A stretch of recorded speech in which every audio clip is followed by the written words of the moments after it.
नमस्कार दोस्तों, मैं आपका दोस्त दीपक मुटरेजा।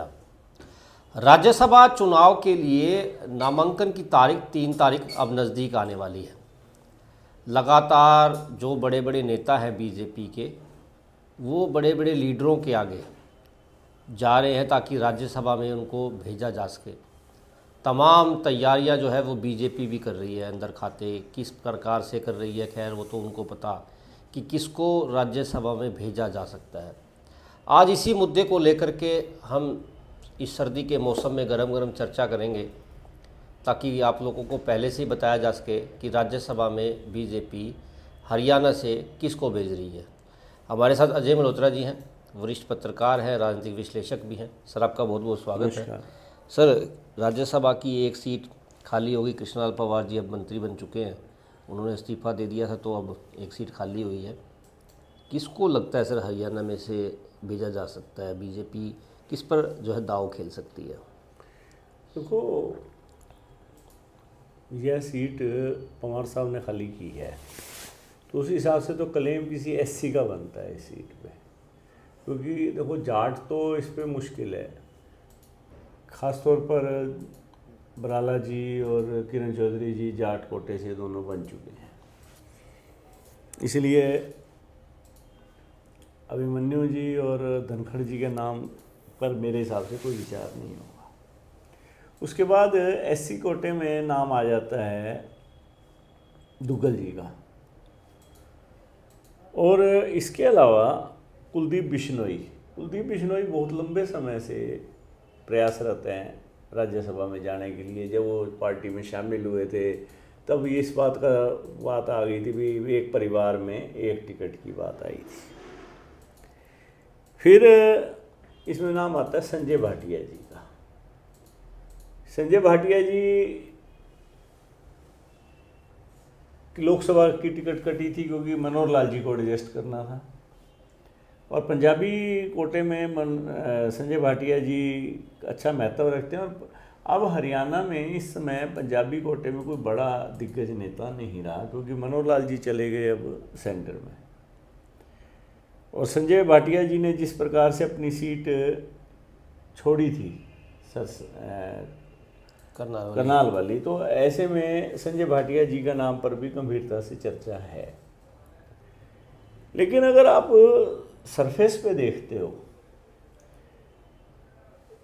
कहने को तो बड़ौली जी का नाम भी है जो पार्टी के प्रदेश अध्यक्ष हैं, परंतु मेरे को नहीं लगता बड़ौली जी को बनाया जाएगा, क्योंकि पार्टी का प्रदेशाध्यक्ष बना रखा है, तो उसमें फिर पार्टी की मेंबरशिप चलाना, ये चलाना, फिर राज्यसभा में जाना बड़ा मुश्किल हो जाता है। तो बड़ौले जी का नाम तो इस बार, और बड़ौले जी मेरे को नहीं लगता बन पाएंगे। बड़ौले जी ने तो खुद भी एक बार जो है भिवानी जब आए थे तो उनसे पूछा गया था सवाल, तो बोले जिसके नाम की चर्चा होती है तो उसको भेजते ही नहीं है। उन्होंने तो ये भी कह दिया। अब वैसे तो देखा जाए तो अब इन तीनों के नाम की चर्चा, तो नाम तो इनका भी कर सकता है। तो कुलदीप बिश्नोई पिछले दिनों अमित शाह जी से मिले। जिस प्रकार से कुलदीप बिश्नोई जी ने एक ही दिन में अमित शाह जी से, मनोहर लाल जी से और नड्डा जी से मुलाकात की, उससे कहीं ना कहीं ये मैसेज गया भाई कुलदीप बिश्नोई जी को कहीं हरी झंडी मिल रही है, क्योंकि एक ही दिन में सभी पार्टी के बड़े नेताओं से मुलाकात बिना किसी प्लानिंग के नहीं हो सकती, क्योंकि तीनों देश के व्यस्ततम लोगों में से हैं, और तीनों को एक ही दिन टाइम दे दें, एक ही आदमी को दे दें, ये भी मुश्किल बात है। और वैसे भी कुलदीप बिश्नोई जी को पहले इसलिए वंचित रखा गया भी एक परिवार एक सीट का सिद्धांत था पार्टी का, लेकिन अब की बार विधानसभा चुनाव में पार्टी ने अपना ये सिद्धांत तोड़ा, और कुलदीप बिश्नोई को इससे पहले लोकसभा में से भी वंचित रखा गया, क्योंकि ये माना जा रहा था भी कुलदीप बिश्नोई हिसार से चुनाव लड़ेंगे, परंतु तब भी एक परिवार एक सीट के हिसाब से उन्हें नहीं दिया गया, क्योंकि उनका बेटा विधायक था। विधानसभा में जब ये सिद्धांत टूटा, किरण चौधरी जी शामिल हुई, तो किरण चौधरी जी को राज्यसभा भेजा गया और श्रुति को टिकट दिया गया।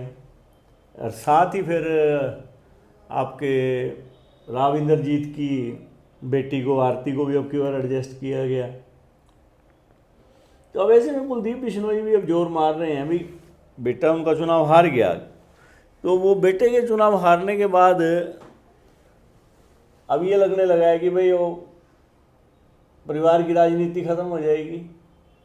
और अगर कुलदीप बिश्नोई को नहीं बढ़ाती पार्टी तो कांग्रेस इस फिराक में है कि उन भजनलाल जी के बड़े बेटे को, चंद्रमोहन को सीएलपी का लीडर बना सकती है। तो फिर भजनलाल जी का जो वोट बैंक है या जो कुलदीप परिवार का भजनलाल, वो उधर शिफ्ट हो सकता है। उस चीज़ को रोकने के लिए भी, क्योंकि 3 तारीख से नॉमिनेशन शुरू हो जाना है और 10 तक नॉमिनेशन चलेगा, तो कुलदीप बिश्नोई जी के नाम की चर्चा है गंभीरता से, तो उन्हें बनाया जा सकता है। सुनीता दुग्गल के नाम पे भी सर लगातार चर्चाएं चल रही है, क्योंकि कहा जाता है कि बीजेपी जो है चुनाव ख़त्म होते ही दूसरे चुनाव की तैयारी में जुट जाती है। अब बीजेपी ये भी तो सोचेगी कि अगर हम कुलदीप बिश्नोई जी को राज्यसभा में भेज देते हैं तो उससे उनको क्या फ़ायदा होगा।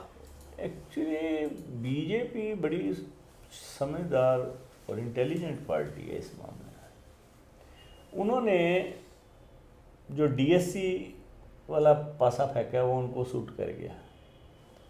अब इनको किसी को एडजस्ट करने की ज़्यादा ज़रूरत नहीं है। उन्होंने डीएससी वाला जो फैसला आया उसे लागू किया, तो बीजेपी को ये समझ आ गया भी आधा जो एससी वोट है वो तो तुम्हारे को मिल रहा है और मिलना नहीं है, तो वो इसीलिए आगे बढ़ेंगे भी नहीं, मेरे को लगता नहीं है। तो ये इसलिए सुनीता दुग्गल जी के लिए मुश्किल पैदा हो गई है, अब मुश्किल हो गया उनके लिए।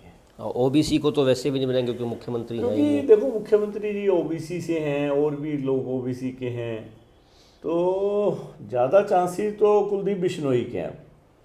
परंतु पार्टी का नेतृत्व अंदर क्या नहीं क्या सोच रहा है, क्या पासा और फेंकते हैं, ये हो सकता है कि कोई नया चेहरा ले आए पार्टी। कि आने वाले समय में सर दिल्ली में भी चुनाव है, तो क्या इस तरह का माहौल भी तो बनाना पड़ेगा इनको बीजेपी को, क्योंकि दिल्ली में भी उसका फ़ायदा मिल जाए। हाँ, हरियाणा क्योंकि साथ लगता हुआ स्टेट हाँ हाँ, तो ऐसे में पार्टी किसी और एससी को सोच तो सकती है, बाकी तो पार्टी की मर्जी है। ज़्यादा चांस अब कुलदीप बिश्नोई के लग रहे हैं इस वक्त। और अगर देखा जाए तो सिख समाज का भी ज़्यादा सा इन्वॉल्वमेंट हरियाणा में नज़र नहीं आ रहा, तो क्या लगता है सिख समाज से भी कोई हो सकता है। भारतीय जनता पार्टी को सिखों का वो जितना मिलना था मिल गया, और उन्होंने वहाँ रवनीत बिट्टू को केंद्र में मंत्री बना दिया। और हरियाणा में मेरे को नहीं लगता कि ना तो कोई विधानसभा चुनाव है ना कोई अभी लोकसभा चुनाव है, तो हरियाणा में सिख जो जाट सिख बीसी इनमें से एडजस्ट नहीं होगा।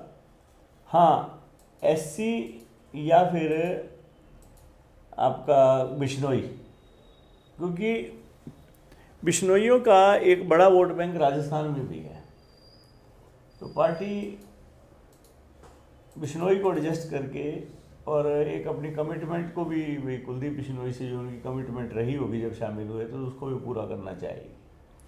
उस तरफ से कोई वैसे भी कोई बड़ा लीडर इनके पास है भी नहीं, क्योंकि हिसार से अगर रखते हैं तो समस्या आती है बीजेपी को कि सिरसा में भी खाली पड़ा है, फतेहाबाद सारा ही खाली पड़ा है सर।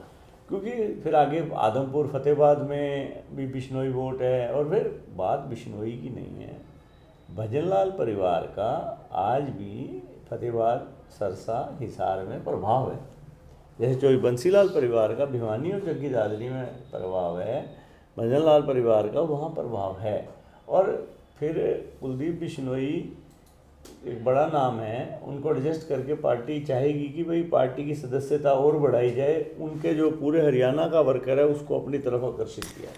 फिर कांग्रेस भी रुकती है उस चीज़ से, अगर हाँ, फिर कांग्रेस में भी ब्रेक लगेगा ना, कि चंद्रमोहन को फिर नहीं बना पाएगी, ये फ़ायदा हो सकता है, ये फ़ायदा होगा।